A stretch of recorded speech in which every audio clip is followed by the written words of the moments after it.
So to continue on from the last video, we've made ourselves a really cool button that's got a nice mouse over state. We can click it, but nothing's happening, and that's what we want to solve in this video. So what we want to do is every time we click this button, I want to increase a variable, a count variable. So 1, 2, 3, every time we click it, it just keeps incrementing it. So to do this, I'm going to start off, created a layer here called text, and I'm going to go ahead and click and just write clicked count. Okay, and for me, you'll see that I have this dashed line around the text. That dashed line represents that if we click on it, that it's set to dynamic text. We want it to be static text because it's never going to change. And that's what we want to see. So I'm going to just make this a little bigger. And so this is going to be kind of like the header. Now what we want to do, I'm going to hit Control D, make a copy of this guy. This guy is going to basically just display the number. And I'm going to select both of these and come over to our Align tab again and do the Align Vertical Center. So they're now snapped right on top of each other. And now when, I don't want this to be that big, something like that's fine. So every time we click the button, this guy is going to increment. Now, we're not going to be able to do that with this text being static text. We got to switch it to dynamic text. That way we can change it. We can actually set a variable inside of our code and have that variable be represented here on the stage. So with that being said, I'm going to pick on my button here and I'm going to go to my actions panel. You can get to it by window actions or hit F9. I have mine set up on this side. So select on my button, come up to the code snippets, and I want to choose, because every time we click on this, we want fire off an event that's going to increase a variable. So that's going to be an event handler, a mouse click event. So I'm going to double click, and it's going to tell us right away, because you'll notice I'm selected on my button, but I don't have an instance name. My instance name is completely empty, and that's what it's saying, that that's what it's going to do. So I'm just going to hit cancel because I don't want Animate to name it for me. I want to name this. So I'm just going to call this count button. Okay, and I'll come back and do this again. So now we see that it added the code for us. I'm going to just get rid of these comments for now because I'm going to try to go over this a little bit better. So this code right here is going to work. If we hit Control and we click it, we see our output. We get mouse clicked every time we click it. So this code works. That's great. So the count button gets an event listener added to it. This listener obviously is just code that's constantly running, and whenever it sees this particular event get fired, it's going to do something. What's it going to do? It's going to call and run this function. This function's obviously declared right here with this name. Now, I'm not a huge fan of this name. This is just not helpful. What this function is actually going to do is it's going to increase a counter. So I'm going to call this function increase counter. Copy it, paste it. So now this makes sense. So the count button, whenever it gets clicked, it runs the increase counter function, which is right here. We see it still works, but it is now named something that we understand. So what we want to do, we want to see this, we want to see a variable get increased. So we're going to call a variable for var, and I'm going to call this counter equals 0. It's got to have a starting value. Okay, every time we click the button, counter plus plus semicolon is going to increase it. Now instead of mouse clicked when we trace, we want to see what counter looks like. Control Enter. So we see over here in our output, that's what we're getting. Every time we click the button, we're increasing that particular variable. So what we want to do is we want to have this variable not down here in the output, because if we were to publish this, no one's going to see this. This is just for our debugging purposes here inside the program. We want to tie this variable to this guy. So in order to do that, just like our button needed a name, this dynamic text is going to need a name. So I'm going to call this counter text. I'm going to copy this name so we make sure we have our code correctly. Go back to my code and it looks like the code's gone, but it's just because we're not selected on it. So over here, just jump right back to frame 1's code. So we're going to increase counter text dot text equals counter. Whatever that variable is, we want to have that set to the counter text. So let's see what happens. So we click it. We're seeing the variables are still there, but the text went away. So that's pretty odd. That's not really what we want to see happen. So what you want to do here is you want to come down to where it says render, and you want to turn this to use device fonts, and then just hit embed. We see I've actually already done this one. I've already embedded one font. So you can either embed all of them, just the uppercase. Obviously, you probably don't need all of this depending on what we are going for. So I think that maybe we just do the lowercase. I mean, obviously we're just doing numbers here for this particular one, so we could just say just embed the numerals. And that's all this guy is going to be doing, but let's just say, hey, let's just embed all of them. It'll be fine. Just embed all of them. We'll have all these guys too, but whatever. So we just hit OK. So now we have embedded the fonts, and we're set to use the device fonts how it's rendered. So if we test this again, we see now we've resolved that little issue. So we're clicking our variable and we're incrementing it and we're seeing it. Everything is perfect. So that's nice. So what we want to do here is, well, how do we monitor this? How do we monitor this state? Let's do something when the count variable gets to be a certain, a certain number. So we go back.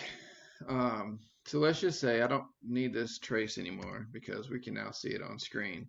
So let's just say if counter is, let's say 7. I like number 7. We hit our open curly brace and hit enter, and you see that it puts the closing brace for us. So if counter gets to 7, let's do something. So again, just to make sure that our code is working, let's just trace let's trace out something. So when it gets to be 7, we should hopefully see 7 down in our output panel. So we got it. We keep clicking. It only did it one time because it was just 7 one time. So let's do something when this happens. Okay, so instead of just tracing, let's actually make something appear on the stage. So I'm gonna go back to my timeline. I'm gonna make a new layer, and I'm gonna make, let's just say, let's make a circle. So again, I'm gonna hold Shift and Alt, make a circle like this, and if I pick on the middle and drag it away, we're left with that stroke. Again, I don't want the stroke, so I'm gonna delete it. You can also, when you pick on your shape over here, if you come over here and you set it to no stroke, now when you make a new stroke or a new object, you won't get that stroke property applied. So that's how you can kind of get around that. So what I'm going to do is I'm just going to make something really simple. So I'm going to pick on my circle here, hit F8. This is going to be a movie clip. I'm going to call this 7. Go inside my movie clip. So this is the background layer. I'm going to make a new. Come here and make a text. I'm just going to make a big old number 7. Let's change this color. Put this here in the middle, and let's make this guy big. Okay. So we see I click off of it and I'm getting that dash. I don't want to change this number 7. This is like just a graphic. So I'm going to switch this back to static text. Okay. So there's 7. Now I want this to be displayed when we click and not displayed when we're not clicked. So what I like to do, what you can do here, there's a couple of ways that you handle it. I'm going to show you a really simple way. So we're going to have, so these frames right here, these keyframes represent seeing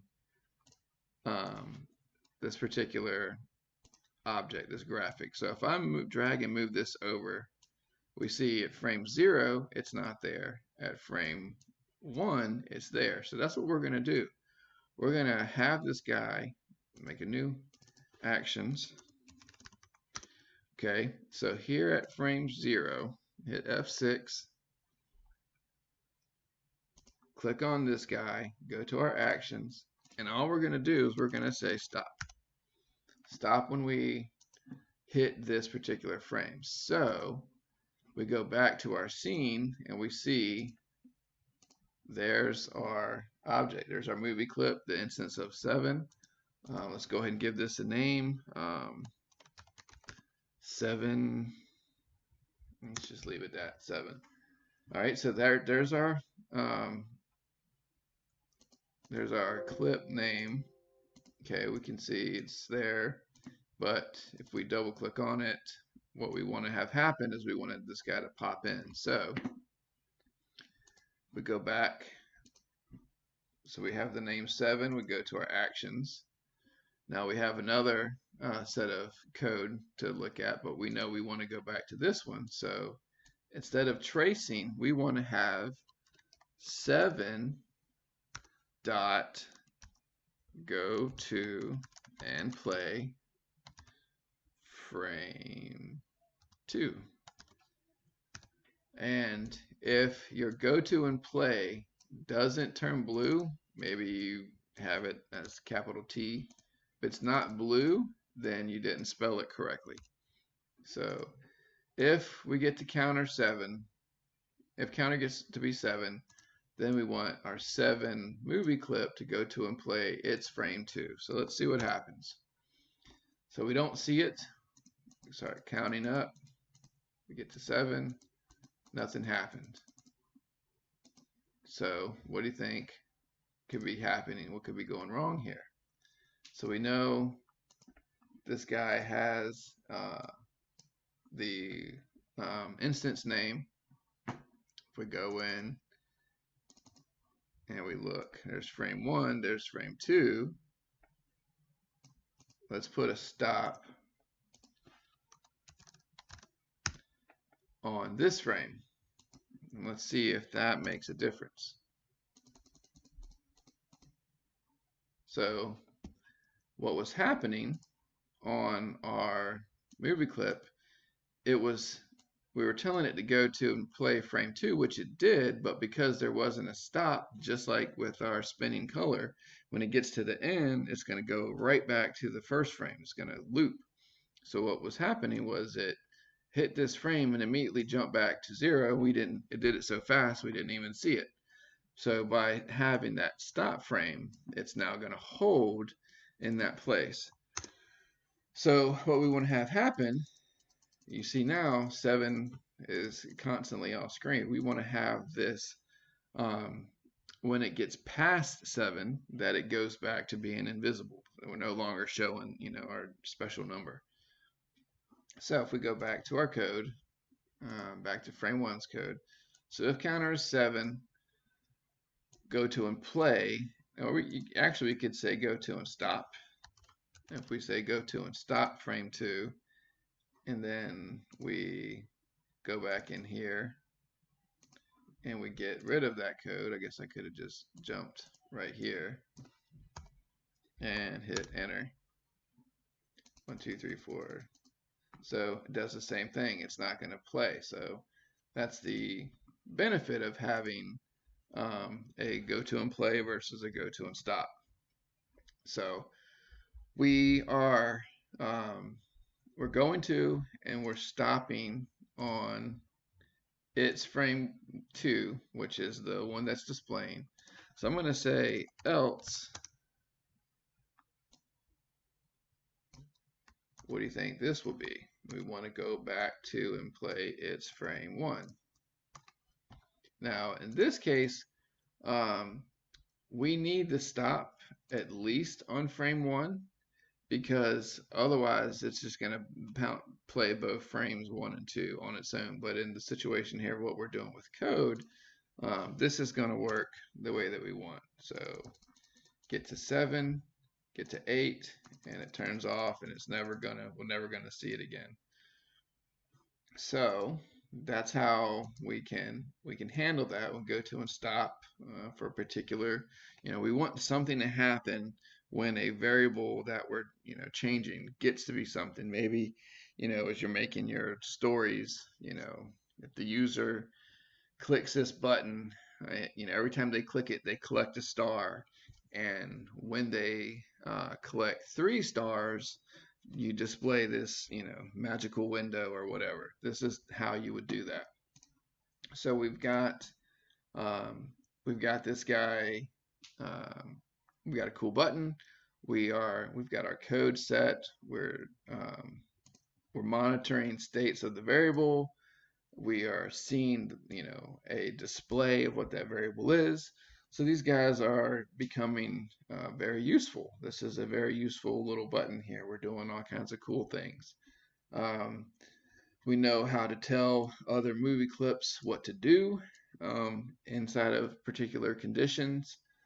So hopefully this is very simple, but I hope that you can understand a little bit more of kind of what is happening and why you do certain things. If not, then I guess I'll make another one. But hopefully this helps for now. And good luck in class, and I'll check in with y'all later. All right, bye.